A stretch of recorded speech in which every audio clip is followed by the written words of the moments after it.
So, Mark, why don't you hit us up with a recap of the issue? Thanks, Dan. Well,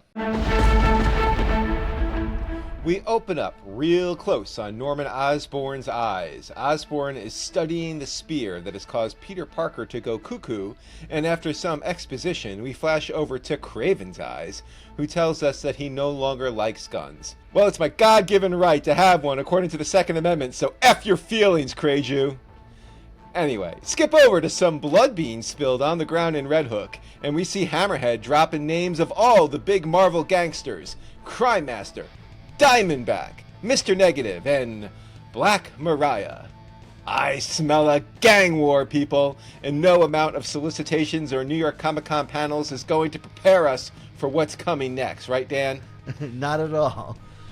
And now we're checking out the Holland Tunnel, where sinister Spider-Man is getting lectured by Queen Goblin while a terrified-looking MJ and Man-Bun Paul watch. It's worth repeating that if Marvel thinks giving Paul a man-bun is going to turn the tide of toxic fandom in their favor, maybe they're the ones who were injected with Norman Osborn's sins. Anyway, Spider-Man hates them all, which is definitely something I have thought to myself while sitting in the Holland Tunnel. Fisticuffs commence with Spidey and Queen Goblin, and Spider-Man gets the upper hand pretty quickly, so he turns his attention to Paul. MJ tells Paul to run and get her jackpot gauntlets ready.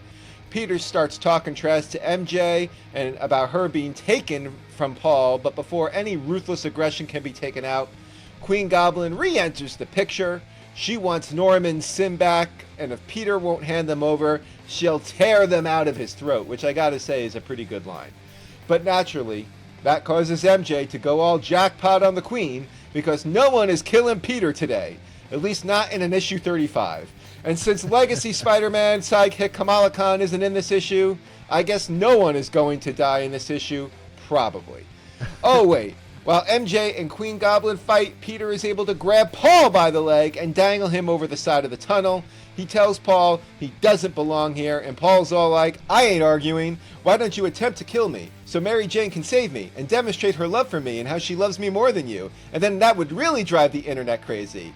And that's exactly what happens, folks. Also, Kraju shows up and is all like, you whooped my butt this whole arc, but I still think this is unworthy of you. But before we get that confrontation, Dan, I bet you were surprised by this plot development, because it surprised me. Norman Osborn, remember him? He shows up in the nick of time to save everyone. I did not see this coming. Anyway, he somberly tells MJ he enjoyed getting to know her. And do I smell a Sins Past sequel for Nick Spencer to retcon? Spider-Man and Kraju get down and dirty, and Spider-Man is quickly getting the upper hand again, causing blood to splatter and Kraven to smile, which only makes Peter madder. Spidey is all like, why are you laughing? And Kraven tells him because he did not off himself like his father. And I'm thinking, man, the Kraven-offs have a really low bar for gratitude. This moment of distraction gives Norman the opportunity to stab Peter with the spear again, thereby absorbing his sins from him and returning Peter to the status quo.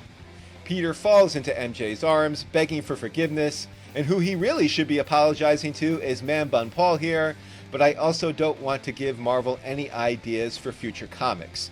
You can make the check payable to Mark Giannacchio.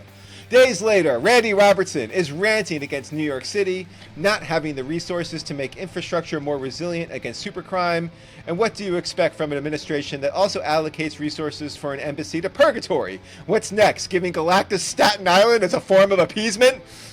Anyway, Peter seems to be doing better, while Norman is looking pretty pensive as he's thinking more about the home of his sins, which leads to the ambiguous ending of him letting out an evil laugh and covering his mouth. And honestly, who among us?